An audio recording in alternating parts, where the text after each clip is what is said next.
the pomegranate juice. 48 ounces, we're going to use half of this, 24. 1 cup sugar. Tablespoons for lemon. Bring up to a rolling boil.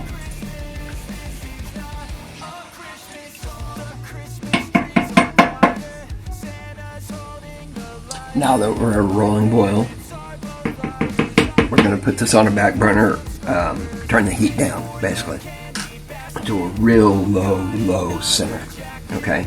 And then we're just going to let the water come off and evaporate and thicken. And then we'll come back to that in about 5 to 10 minutes.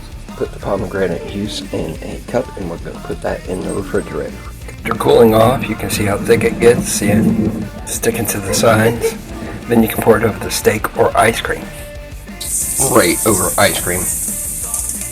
I'm going to put a little bit on the steak.